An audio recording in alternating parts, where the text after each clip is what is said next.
Sushant and Bhumi's casting is something which is very inspired in that sort of way, because I don't think so anyone would have imagined Sushant in a character like that, or even Bhumi for that matter. So were there the original choices, or you guys were also considering other names in the mix? No, we were considering other names. Look, I'll be completely honest here. I mean, if you need a certain kind of money to make the film, the options are very limited. You know, you've got there's 4 or 5 or 6 names that you got to choose from, and then Sushant was obviously always there on the list, but there were other names that were talked about in the office. Any of those guys who could have assured the budget that we wanted to raise. But Sushant was one of the first persons that I did speak to. The reason was very simple, because both of us discussed it also, and as Sudip was in agreement that there was something desi about Sushant, you know, because all the other stars are like these Bandra boys. I mean, not that they can't do it, but it's just a longer journey to make from who they are to. But for Sushant, it would be easier because he comes from a small town, has some idea about the kind of world that we're talking about. And luckily for us, he said yes instantaneously. So I went to meet him at 4 o'clock one evening, and he was shooting somewhere in Powai, was it, if I'm not mistaken. And next day at 4 o'clock, he was sitting in my office and said yes to the film.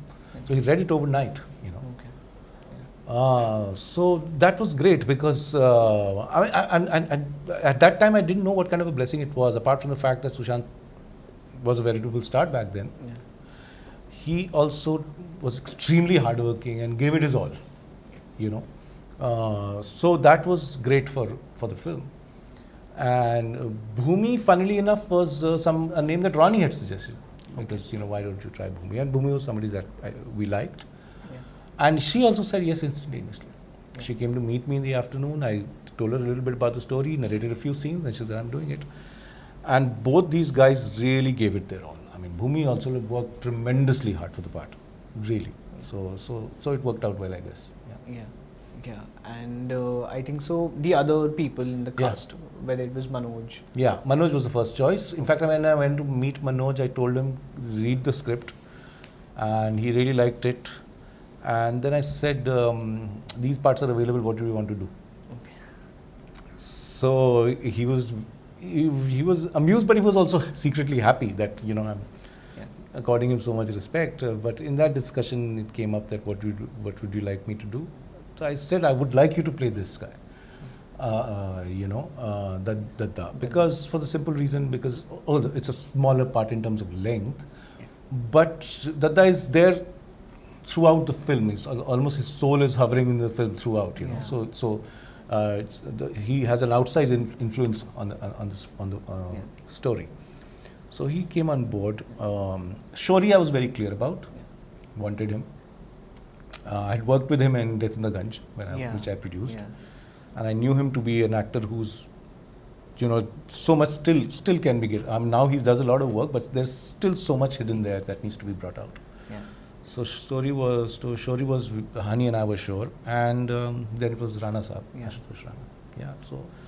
So I mean, we lucked out in the casting. I think it worked out very well, and also the bunch of Sushant's gang. It was a great cast. Yeah. Great. It was a very, very good cast, solid. Yeah. And everybody was like, they knew that there was a sense that we are doing something good here. Yeah. And I guess it was because of the script, because nobody knew me. I mean, knew of me, but nobody knew me personally. But right from the start, everybody had this sense that we are doing something good here. So everybody was really on the ball. They rehearsed. We rehearsed for several months before we shot. They were wearing their costumes. We went to Chambal many days before we shot, and because Chambal is not a very easy terrain. Yeah. So and they wear chappals, or they wear those old canvas shoes. So they had to practice climbing up and down. I mean, it's quite a thing. It's not easy. Yeah. If you don't have your wits about you, you can easily fall. So they did all of that. Everybody just really put their best foot forward for the film.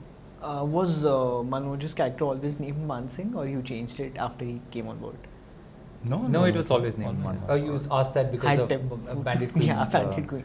reference. Actually, we didn't think about that. No, we no? didn't think about We that. didn't- Yeah. So Mansingh is actually like he is one of the sort of very revered bandits of Chambal.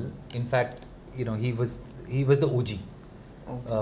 Mansingh, and that so there is that Mansingh era, which is the true blue sort of Baghi era. Okay. That's the 30s. We're talking about 30s, 30s and the 40s. Fighting you know, the British Fighting and- the British, and, Yes. you know, fighting the good fight and all of that. And then the era is almost sort of ending, and this new era has come up, which is this sort of, which is the bandit era rather than the Baghi era. Yeah. You know. The And Poolan then- Devi. Huh? The Poolan Devi. No, that's much later That's actually. much Even Yeah, before that. Even before that, you know, you Just have Malkhan the Singh Mohar and Singh, Malkhan Malkhan Singh. Singh It all is that, and by the time we come to Poolan Devi and the rest of them, it was anarchy. You know, it was that was really just you know, it was crime really. You know, with still a sense of the larger sort of socio-political background, but that's so Mansingh we actually wanted to kind of refer to. The OG Mansingh, you know, and because he carries some of these older world values about the, you know, about the place and about the ravines, and we sort of wanted that. Yeah, there was a complete philosophy Yeah. that they had, you know, Yeah. which was fascinating. Which is, I mean, when Sudip came to me after having spent some time there and explained to me, it was that's when the film really started coming together. Although we did have a story. Even before he went, we had a basic idea of the story. Yeah. But when he went there and he, you know, came to me, and it was not just cosmetic details he came, you know, that he learnt there. He also learnt their philosophy, how they thought, you know, and so that is what made the film. Yeah.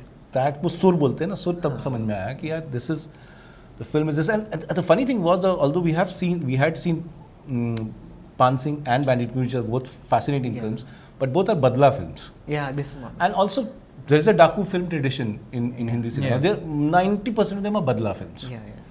This was not a Badla film. Yeah. Although Badla is a very important word in a Daku's, you know, life, but this was not a Badla film. It was really about their philosophy. Yeah. know.